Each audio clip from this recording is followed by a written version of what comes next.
Welcome to the Pound and Blitz ACC Edition. I'm Joe Lisi, joined by former National Coach of the Year, Terry Bowden. Coach, a fantastic slate of ACC action this coming Saturday, week number 13. But we'll turn back the clock. We'll look at recaps in terms of week number 12. We'll start in Dallas. SMU opened as a 15.5-point home favorite. The line got as high as 18.5 before game time. And SMU hangs on for the 10-point victory, 38-28. This game was a little too close for comfort for the Mustangs last Saturday. I don't think everybody thought how good that backup quarterback was going to play at Boston College. He had a real good game, and Boston College kept coming back. They kept staying in the game. You know, SMU did what they had to do to win the game, but, man, towards the end of the game, 31-28, they made it close at the end with Boston College just kept moving offensively, and they've got a good football team. They do, and Grayson James, the Boston College starter that took over for Thomas Castellanos, played very well, completed 18 of 32 passes for 237 yards, did make some big plays over the top to make his team in position to potentially pull out that matchup. And when you look at the flip side, Kevin Jennings and SMU, all they do is win. Jennings stepped up yet again with 298 passing yards, 3 touchdowns. SMU rushed for 4.7 yards per carry. They jumped out to a 10-0 lead, dictated the tempo, and hung on for that matchup. I think the biggest thing that maybe we look at big picture, SMU does play Virginia this coming Saturday. We'll touch on that game a little bit later in the show, is that Boston College in the second half of that matchup did run the football effectively. They averaged 4.2 yards per carry, 180 yards on the ground. And I think when you look at SMU big picture in terms of going up against potentially the Big Ten or even the SEC in a college football playoff appearance, can that defense step up against heavier offensive lines? Yeah, I'm not sold. I think SMU's had a great year. They're a very good football team, and they can win the conference. They can win, Miami, the way that they play defense, if they play them in the conference championship, I could see everybody in the ACC having problems, and I could see this team winning the conference championship, but I still don't see them matching up. They've won a lot of close games. They're playing good football. They got a very good quarterback. When I look at the talent level of the SEC and even the Big Ten, it doesn't seem to match up very well to me, but they're having a heck of a run for their first year in the ACC. And I think if they just right now just got about think of this game they've got now, make sure they get in that conference championship game and take it from there. SMU opens right now as a 9.5-point road dog against Tony Elliott and the Virginia Cavaliers. We'll touch on that, like I mentioned, in next segment. But, Coach, another close matchup took place in Pittsburgh. Clemson jumps out to a first-half double-digit lead. They hang on, win that ball game 24-20. Nate Yarnell, the quarterback for Pittsburgh, throws for 350 yards in that ball game. Really stretched Clemson's defense over the top. But in the end, it was Cade Klubnik making the plays through the air. He throws for 288 yards and 2 touchdowns, but his big touchdown run really set the stage to pull out that matchup 24-20. Yeah, Cade Klubnik, maybe his greatest asset. He's such a competitor. He's fiery. He's a competitor. He never gives up. That's his personality, the type of quarterback and leader that he is. But Clemson's kind of in the same boat to me as SMU. They've got a football team that if they could have gotten to the conference championship, and there's very little chance now, at this point in the season, a lot of losses would have to happen, but they couldn't have gone much farther. I don't think either. They couldn't run the ball. You know, they got dominated in the second half. If you take away the 50 yards from that quarterback touchdown, they had 8 yards rushing. Other than that, they've got a good bowl game they're looking at, I think, down the road. But they've got to continue to build their football team because it was a tough win. I was wondering how they were going to get back in that game. But great run, great comeback victory. But I think all it's going to do is put them in a good bowl down the road and prepare them for next year.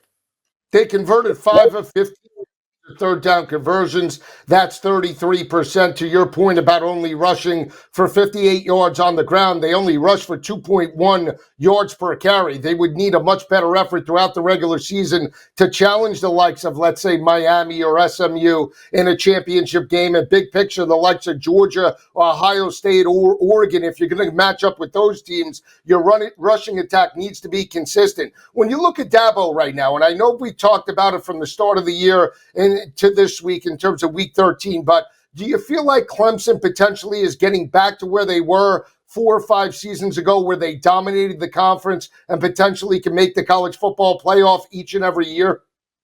Well, I was there to 21 to 19 and 20 when we lost to LSU in the national championship. I was on that staff as an analyst for 2 years. We dominated everybody. I mean, there's no comparison to way we beat everybody in the conference then and where Clemson is now. No, I don't think they're back to where that is, and I think they've still got to really ask themselves the questions about, do they touch the portal now? Dabo he's I want to say stubborn, but he's very smart. And he's very committed to doing it his way with the culture of that program and bringing kids in and maybe NIL-ing guys on the team. But I still have to wonder, when I see all the other top teams doing it, you have to wonder, can you not do it? Somewhere along the line, you got to make that decision. But they are a very good team. But I know for a fact, because I stood out there at practice every day and on the sideline, that team was so dominant in the ACC. There's a lot of difference. You're right. And we talk about the dominance at home. They only have 3 home losses dating back since 2015. They step up each and every week, right? They lost 1 home game this year to Louisville. They have dominated the competition, and they had dominated the competition basically up until 2022. They had a record, I believe, of 74-7 within the ACC. So when you dominate like that, it's just you set the expectation level so high that the fan base just expects you to walk through the conference and, more importantly, the college football playoff. We'll see, because if they miss out on the ACC championship game and don't make a college football playoff appearance, Dabo will hear it and the pressure from the fan base and boosters. So we'll see how it plays out in terms of Clemson the rest of the way and into 2025. Last game on the docket that we'll talk about is the battle in South Bend, right? Virginia was a 21.5-point road dog against Notre Dame. Riley Leonard and the Fighting Irish start fast, never look back. They had at one point a 35-7 first half lead. They dominate this ball game 35-14. Coach, this is exactly what you want to see if you're head coach Marcus Freeman heading into this weekend. Yeah, it's amazing. This is a very good Notre Dame team. That Northern Illinois game kind of got them out of the picture. They should be undefeated. This team should be undefeated. That was an outlier. It was just a terrible football game, and everybody has one once in a while, but you need to win that one. But when Virginia goes up there and turns the ball over 5 times and Notre Dame gets 28 points off of turnovers, Virginia never gave themselves a chance. The last 14 points were scored at the end of the game. They were down 35-0. They gave up 14 points at the end for Virginia, but you can't go into Notre Dame as an underdog like that and turn it over 5 times and have any chance of keeping it close. But Virginia's potentially having a heck of a year for them. They're so close to being bowl eligible. It should be interesting. Yeah, it should. Now, let me ask you this in regards to Tony Elliott. They're still fighting for bowl contention. How important is it for Virginia to get over to 6 wins to potentially knock down a bowl appearance for Tony Elliott and the program moving forward? Well, that's the only logical step. The next logical step they've got to take is to go to a bowl. I mean, even at Virginia, they expect you to at some point get 6 wins because you can play with your non-conference schedule and you can soften that up a little bit. But you've also got to get better. Now, Tony is getting better. They are getting better, and they had that tragic shooting back when he first got there, and it threw everybody behind and all that. It was such a difficult time. And this is a much better football team. But somewhere along the line, they've got to get that bowl eligible. I think it's probably going to be Virginia Tech that gives them a chance this year, not this week coming up. We'll see how it plays out when Coach and I come back. We'll dive into week number 13 within the ACC. Joe Lisi and Terry Bowden coming back on the Pound and Blitz. Keep it where it is.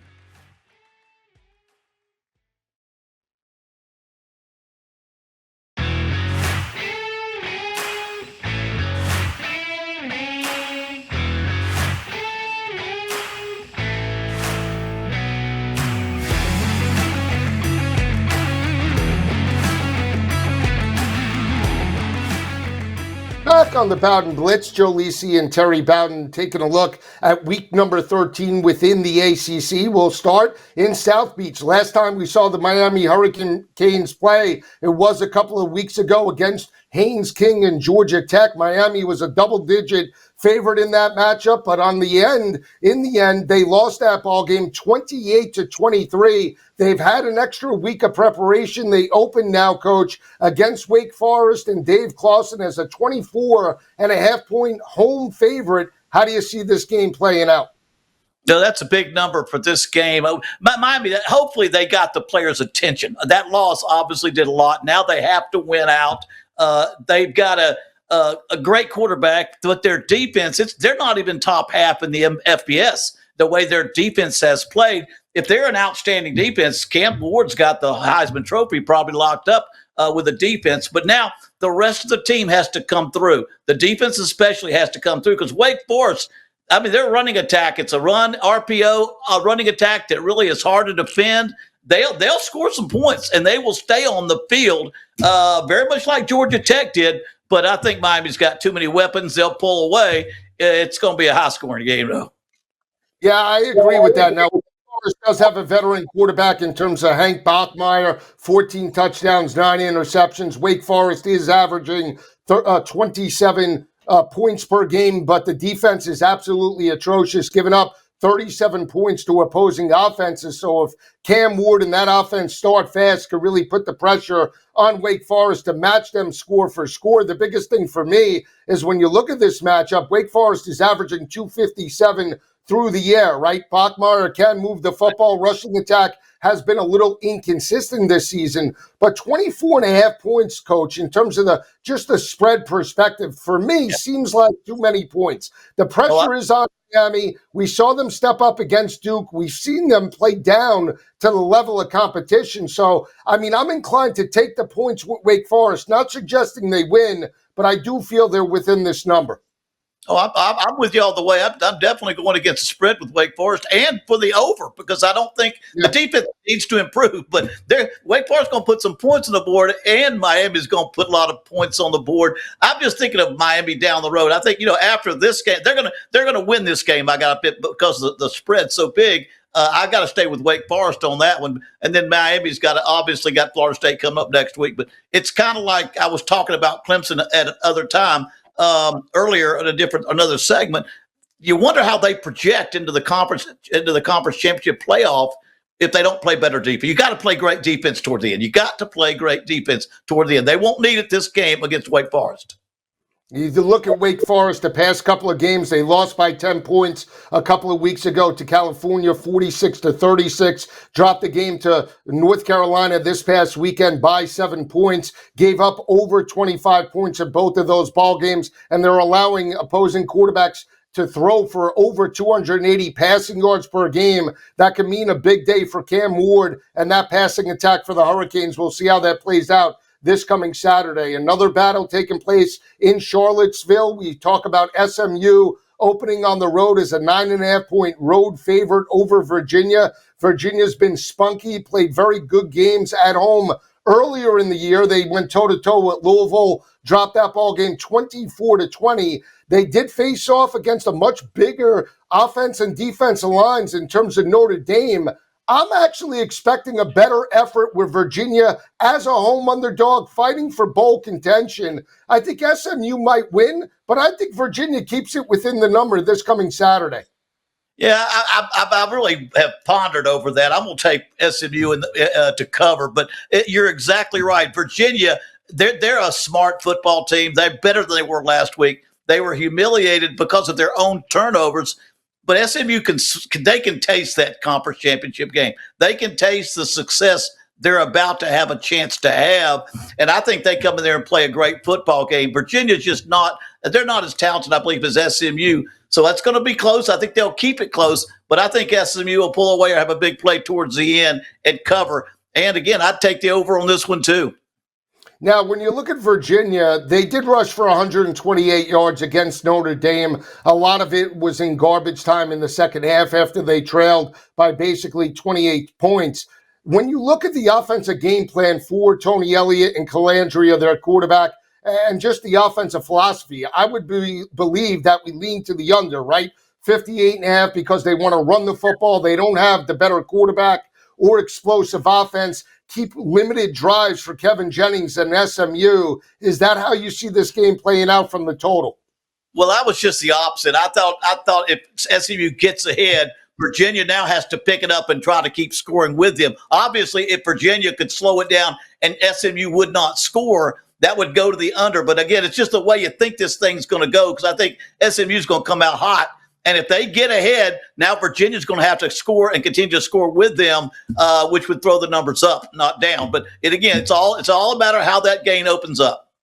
It really is. And I think Virginia, again, is a little more physical than maybe some of the other teams that they face. Boston College might have exploited a particular weakness. Virginia is averaging 142 rushing yards per game. Defensively, they've been solid for the early half of the season, and now, according to the schedule, starting to wear down. But again, this is a team that has played very good at home and has covered numbers, so we'll see how it plays out. Coach, when you look at Virginia overall, they got to win the turnover battle against a more explosive offense, right? If you could win the turnover battle, you have a shot.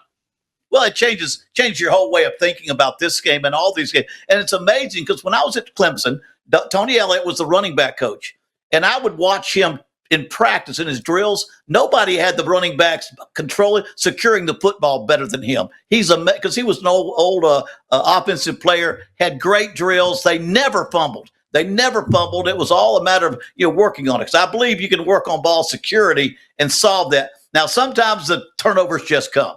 Sometimes they just come, whether it be interceptions or fumbles. But if they can eliminate the turnovers, that gives them a whole much better chance, not just to stay close and keep it under, like you said, but to win the football game.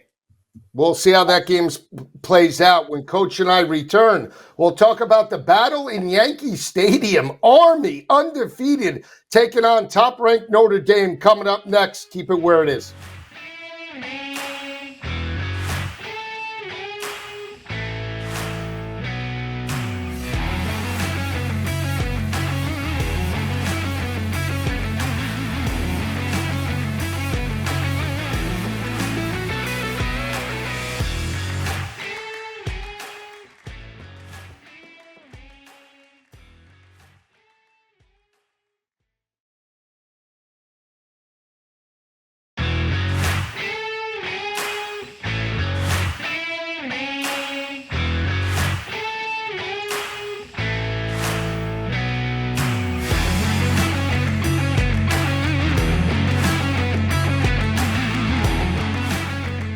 Continuing the conversation of week number 13 within the ACC, we'll dive into the big battle in Yankee Stadium. Undefeated Army opens as a 16.5-point dog against top-ranked Notre Dame. The line is now down to 14.5 entering this matchup. Coach, Army is averaging 35 points per game, but it really is their defense that potentially can make them live in this matchup. Army allowing only 10 points to opposing offenses. They've held opposing offenses to 82 rushing yards per game and 38% in third down defense. How can Army potentially strike the upset Saturday night?